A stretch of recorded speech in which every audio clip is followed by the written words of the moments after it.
नमस्कार, मैं हूं आलोक और आप देख रहे हैं डेली 24 भारत। ब्रिटेन के प्रधानमंत्री बनने के बाद सर कियर स्टारमर का यह पहला भारत का दौरा है।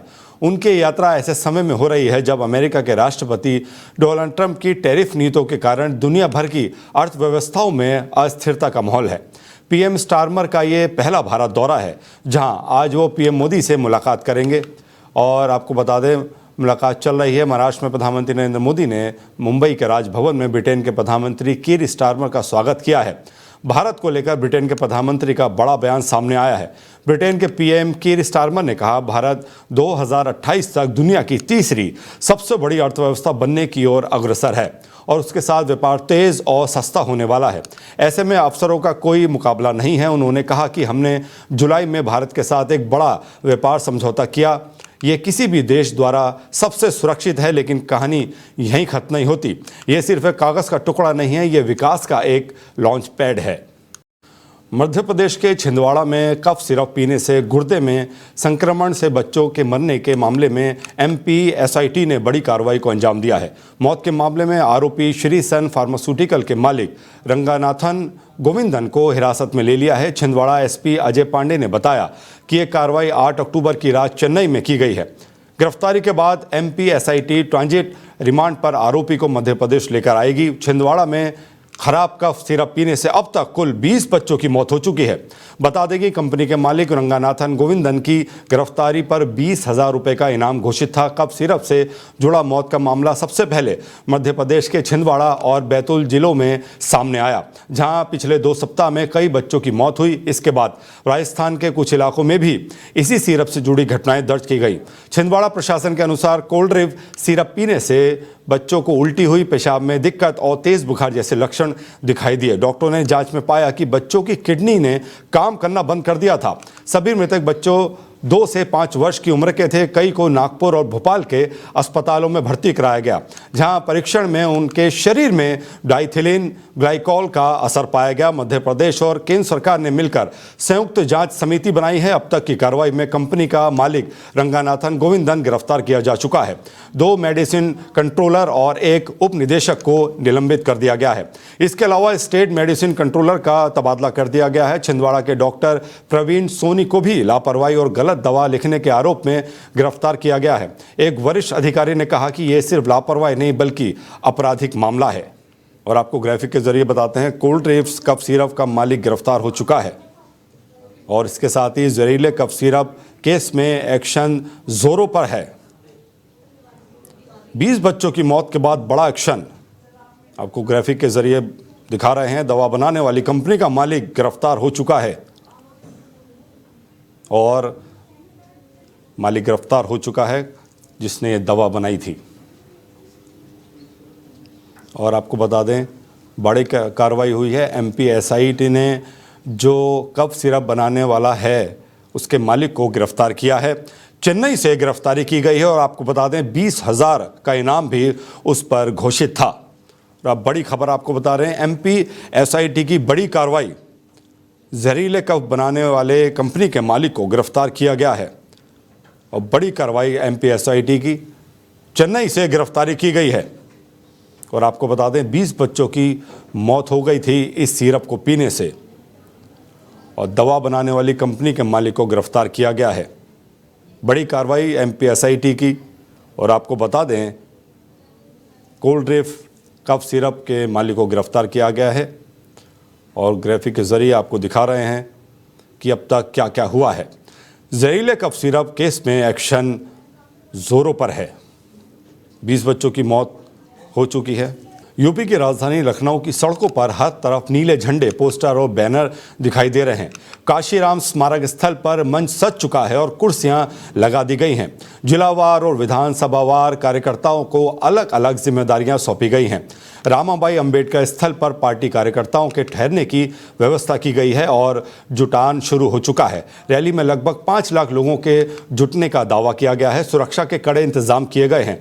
सुरक्षा व्यवस्था में 2114 पुलिसकर्मियों को तैनात किया गया है। पुलिस उपायुक्त अपराध व यातायात कमलेश दीक्षित के अनुसार श्रद्धा सुमन कार्यक्रम और रैली को लेकर रेलवे स्टेशन और बस स्टैंड पर भी पुलिस बल तैनात है। 4 साल पहले 2021 में भी मायावती ने 9 अक्टूबर को ही काशीराम स्मारक स्थल में रैली की थी, जब कुछ महीने बाद विधानसभा चुनाव होने वाले थे। 2022 के उन चुनावों में बसपा केवल 1 सीट जीत सकी थी। इस बार भी उन्होंने रैली के लिए वही तारीख और वही स्थान चुना है। इस बार मायावती ने रैली के लिए एक अलग योजना तैयार की है। वो करीब 3 घंटे तक मंच पर मौजूद रहेगी। मंच पर उनके साथ भाई आनंद कुमार, भतीजे आकाश आनंद और वरिष्ठ नेता सतीश चंद्र मिश्र सहित 7 प्रमुख नेताओं की मौजूदगी रहेगी। रैली के बाद मायावती चुनिंदा कार्यकर्ताओं के साथ एक अलग बैठक कर फीडबैक भी लेगी। इस फीडबैक के आधार पर संगठन को मजबूत करने और नए लोगों को पार्टी में जोड़ने की योजना का खाका खींचा जाएगा। उत्तर प्रदेश के बरेली में 1 लाख का इनामी बदमाश पुलिस एनकाउंटर में मारा गया। कासगंज का रहने वाला इफ्तेखार नाम का बदमाश 1 लाख रुपए का इनामी बदमाश था। बरेली में पुलिस के साथ हुए एनकाउंटर में इफ्तेखार मारा गया है। बरेली के भोजपुरा क्षेत्र में यह एनकाउंटर हुआ है। आरोपी के पास से एक पिस्टल और 17 कारतूस बरामद हुए हैं। इफ्तेखार पर 9 और उसके साथ 10 और मुकदमे दर्ज किए गए हैं। एसएसपी अनुराग आर्य ने जानकारी दी है कि पुलिस के साथ हुई मुठभेड़ में 1 लाख रुपए का इनामी डकैत शैतान उर्फ इफ्तेखार सोल्जर ढेर हो गया है। यह मुठभेड़ भोजीपुरा थाना क्षेत्र के बिलवा के पास हुई है, जिसमें राहुल नाम का एक सिपाही घायल हो गया है। डकैत इफ्तेखार पर 7 जिलों में कुल 19 मुकदमे दर्ज थे। पुलिस ने उसके पास से एक पिस्टल, 2 मैगजीन, 17 कारतूस और 28,000 रुपये बरामद किए हैं। इफ्तेखार 2012 में बाराबंकी में पुलिस कस्टडी से फरार हो गया था और वो 2006 में बिथरी चैनपुर थाना क्षेत्र में एक पुजारी की हत्या और डकैती के मामले में भी वांछित चल रहा था। वर्ष 2024 में बिथरी थाना अंतर्गत डकैती की घटना में एक वांछित अपराधी था, इफ्तिकार उर्फ सोल्जर उर्फ शैतान, जिसके ऊपर 1 लाख रुपए का पुरस्कार घोषित था इसकी गिरफ्तारी के लिए। इसके बारे में पुलिस की टीमें लगातार इसको सर्च कर रही थी। आज सुबह पुलिस को ये इनपुट मिला था कि इसका शहर के अंदर मूवमेंट है। हमारी जो एसओजी टीम्स हैं और थाने की टीम्स हैं, उनके द्वारा इसका पीछा किया गया। थाना भोजीपुरा अंतर्गत नैनीताल हाईवे के पास बिलवा पुल के पास में इसके द्वारा पुलिस पार्टी के ऊपर फायर किया गया। पुलिस के द्वारा घेर के उसको गिरफ्तार करने का प्रयास किया गया, लेकिन ये और इसका एक और साथी, दोनों लोग मोटरसाइकिल से थे, इनके द्वारा लगातार पुलिस पार्टी पे फायर किया गया। आत्मरक्षा सेल्फ डिफेंस में पुलिस के द्वारा भी कंट्रोल्ड फायरिंग की गई, जिसमें इसको गोली लगी। दूसरा साथी इसका फरार हो गया। इसको सीएससी हॉस्पिटल जब भेजा गया तो वहाँ से इसको रेफर किया गया जिला अस्पताल में ब्रॉड डेड डिक्लेयर कर दिया गया है। इसकी क्राइम प्रोफाइल में इसके ऊपर पिछले लगभग 15 सालों में 19 मुकदमे दर्ज हैं। ये मुकदमे 7 जनपदों में दर्ज हैं। वर्ष 2024 में बिथरी थाना। भारत और ऑस्ट्रेलिया ने गुरुवार को अपने रणनीतिक सहयोग को और ऊंचाई पर पहुंचा दिया। रक्षा मंत्री राजनाथ सिंह और ऑस्ट्रेलिया के रक्षा मंत्री एवं डिप्टी प्रधानमंत्री रिचर्ड माल्स की मौजूदगी में दोनों देशों ने महत्वपूर्ण रक्षा समझौतों पर हस्ताक्षर किए। समझौतों पर हस्ताक्षर होने के बाद माल्स ने कहा कि समझौते पर हस्ताक्षर दोनों देशों के बीच भरोसे और मजबूत रणनीतिक भागीदारी की इच्छा को दर्शाता है। इससे दोनों देशों की सेनाओं के बीच अभियानगत स्तर पर करीबी और ज़्यादा बढ़ेगी। ऑस्ट्रेलिया के उप प्रधानमंत्री ने कहा, मेरा मानना है कि आज का महत्व है कि जिस गहरे भरोसे और रणनीतिक तालमेल को हम देख रहे हैं, वो अब हमारे दोनों रक्षा बलों के बीच एक बहुत गहरे अभियानगत स्तर की भागीदारी के रूप में सामने आ रहा है। हमारे परिचालन कमांड्स के बीच स्टाफ वार्ता से जुड़ा जो समझौता हमने किया है वो बेहद महत्वपूर्ण है। हम इसके लिए बहुत ज़्यादा उत्साहित हैं। और आपको बता दें, राजनाथ सिंह का ये दौरा है जहां ऑस्ट्रेलिया के उप प्रधानमंत्री और राजनाथ सिंह ने एक समझौते पर हस्ताक्षर किए हैं और रक्षा समझौता है जिस पर हस्ताक्षर किए गए हैं। और आपको बता दें, इससे नई ऊंचाई पर पहुंचेगी दोनों देशों की रणनीति की साझेदारी। तो बड़ी खबर आपको बता दें, पीएम अल्बानीज से भी मिलेंगे रक्षा मंत्री राजनाथ सिंह। भारतीय ऑस्ट्रेलिया के बीच बड़े रक्षा समझौते पर हस्ताक्षर हुए हैं और इस हस्ताक्षर के जरिए नई ऊंचाई पर पहुंचेंगे दोनों देशों की रणनीतिक साझेदारी। पीएम अल्बानीज से भी मिलेंगे रक्षा मंत्री राजनाथ सिंह। बड़ी खबर आपको बता दें कि भारत ऑस्ट्रेलिया के बीच बड़े रक्षा समझौते पर हस्ताक्षर हुए हैं और इस हस्ताक्षर के जरिए नई ऊंचाई पर पहुंचेंगे दोनों देशों के रणनीतिक संबंध।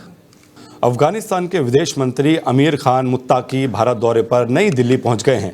ये यात्रा अफगानिस्तान में अशरफ गनी सरकार के पतन के 4 साल बाद भारत और तालिबान शासन के बीच उच्च स्तरीय संपर्क का सबसे बड़ा संकेत मानी जा रही है।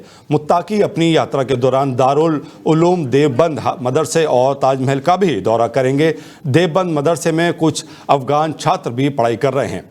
मुत्ताकी को पिछले महीने ही नई दिल्ली आना था, लेकिन संयुक्त राष्ट्र सुरक्षा परिषद की ओर से लगाए गए यात्रा प्रतिबंध के कारण उनका ये दौरा रद्द कर दिया गया था। संयुक्त राष्ट्र सुरक्षा परिषद की समिति ने 30 सितंबर को मुत्ताकी को अस्थायी छूट देते हुए 9 से 16 अक्टूबर तक नई दिल्ली आने की अनुमति दी थी। मुत्ताकी के इस दौरे से काबुल में तालिबान शासन के साथ भारत के संबंधों को एक नया आयाम मिलने की उम्मीद है। इससे पहले विदेश मंत्री एस जयशंकर ने 15 मई को मुत्ताकी के साथ फोन पर बातचीत की थी। भारत ने अभी तक तालिबान सरकार को मान्यता नहीं दी है। मुत्ताकी का यह दौरा खास है क्योंकि अब तक भारत ने तालिबान शासन के साथ सीमित संपर्क रखा है। भारत ने मुख्य रूप से अफगानिस्तान में मानवीय सहायता पर ध्यान केंद्रित किया है। आतंकवाद, महिलाओं और अल्पसंख्यकों के अधिकारों को लेकर भी भारत ने चिंता जताई है। और आपको बता दें, भारत अफगान संबंधों को लेकर ये दौरा बहुत खास है और इसी के साथ अफगान विदेश मंत्री नई दिल्ली पहुंचे हैं और भारत अफगानिस्तान संबंधों को इससे एक नया आयाम मिलेगा।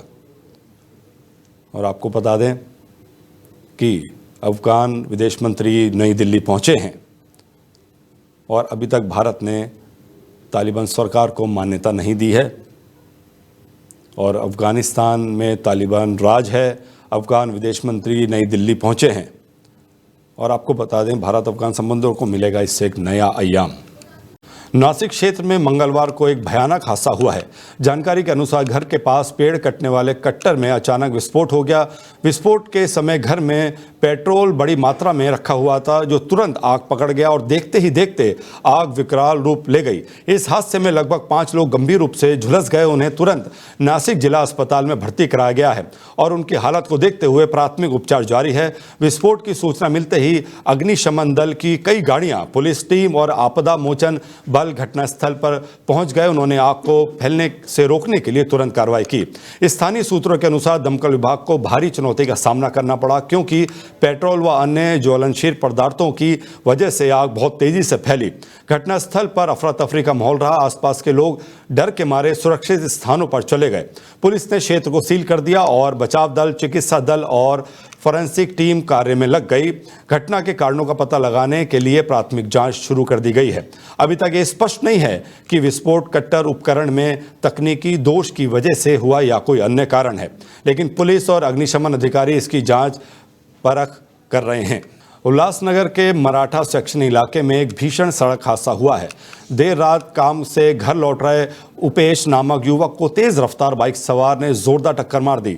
इस हादसे में उपेश गंभीर रूप से घायल हो गया, जबकि बाइक सवार मौके से फरार हो गया। ये दुर्घटना 4 अक्टूबर की रात को बताई जा रही है। उपेश जब जीजा माता उद्यान से रेलवे स्टेशन की ओर जा रहे थे तो रास्ते से पैदल घर लौट रहे थे, तभी तेज रफ्तार से आ रही बाइक ने उसे टक्कर मार दी। स्थानीय नागरिकों ने तुरंत मदद कर घायल उपेश को निजी अस्पताल में भर्ती कराया, जहां फिलहाल उसका इलाज चल रहा है। स्थानीय नागरिकों का कहना है कि क्षेत्र में आए दिन रोज रफ्तार वाहनों का आतंक बढ़ता जा रहा है, लेकिन पुलिस प्रशासन इस पर अंकुश लगाने में नाकाम साबित हो रही है। ये हादसा हुआ है जहां तेज रफ्तार बाइक ने एक युवक को टक्कर मारी है और उल्लासनगर में यह हादसा हुआ है जिससे युवक को टक्कर मारी गई है और उल्लासनगर में तेज रफ्तार से बाइक ने इस शख्स को टक्कर मारी है। पूर्व नगर सेवक उमेश बोरगावकर के नेतृत्व में कल्याण डोंबिवली महानगर पालिका मुख्यालय के गेट के सामने मटका फोड़ आंदोलन किया गया। इस आंदोलन में कल्याण पश्चिम के भगवान नगर और एवरेस्ट नगर परिषद क्षेत्र के प्रभाग क्रमांक 23 और 27 की बड़ी संख्या में महिला नागरिकों ने भाग लिया। पिछले 1 वर्ष से इस क्षेत्र में कम दबाव से पानी की आपूर्ति होना या दूषित पानी आना जैसी समस्याओं से नागरिक परेशान हैं। लगातार हो रही इस परेशानी से तंग आकर आज महिलाओं ने महापालिका मुख्यालय के सामने मटका फोड़कर अपना आक्रोश व्यक्त किया। इस आंदोलन के दौरान पूर्व नगर सेवक उमेश बोरगावकर ने महापालिका अधिकारियों से जल्द पानी की समस्या का समाधान करने की मांग की है, अन्यथा आंदोलन को और तेज करने की चेतावनी दी है। नासिक ITI सिग्नल सातपुर गोलीकांड में आरोपी RPI नेता प्रकाश और उनका पुत्र दीपक लोढ़े, साथ ही उनके सहयोगी संतोष पवार और अमोल बगारे को पुलिस ने गिरफ्तार किया है। नासिक में इन दिनों हत्या, लूट, बलात्कार, अपहरण जैसे संगीन अपराधों की बाढ़ आई हुई है।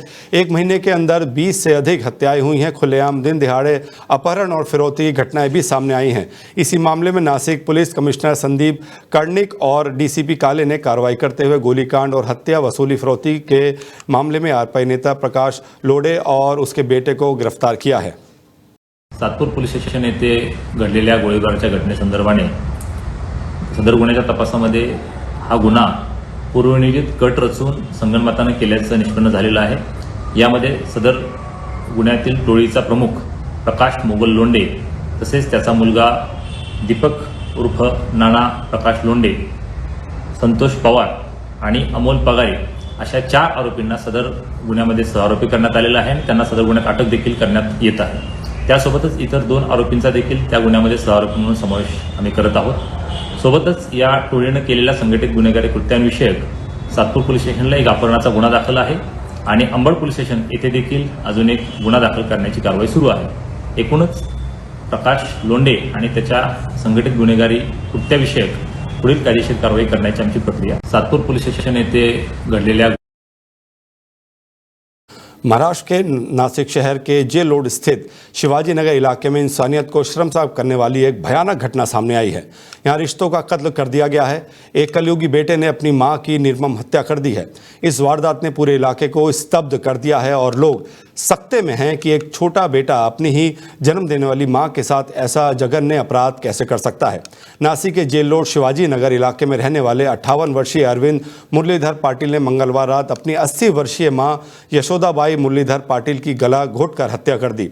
आरोपी बेटा अरविंद पाटिल इस कृत्य अंजाम देने के बाद खुद नासिक रोड पुलिस स्टेशन में पहुंचा और कहा कि मैंने बोरियत से तंग आकर अपनी मां की गला घोंटकर हत्या कर दी, मुझे गिरफ्तार करो। पुलिस ने उसे हिरासत में ले लिया और उसके घर की तलाशी ली। पुलिस ने जब घर की जांच की तो घर में उसकी बुजुर्ग मां यशोदाबाई पाटिल का शव मिला। आरोपी लड़के के खिलाफ नासिक रोड पुलिस स्टेशन में हत्या का मामला दर्ज किया गया है। पता चला है कि अरविंद उर्फ बालू पाटिल मानसिक रूप से बीमार है। वो शादीशुदा है और उसकी पत्नी भी उसके दिमागी हालत को देखते हुए उसे छोड़कर चली गई है। इस बुलेटिन में इतना ही। अपना ख्याल रखिए और देखते रहिए डेली 24 भारत। नमस्कार।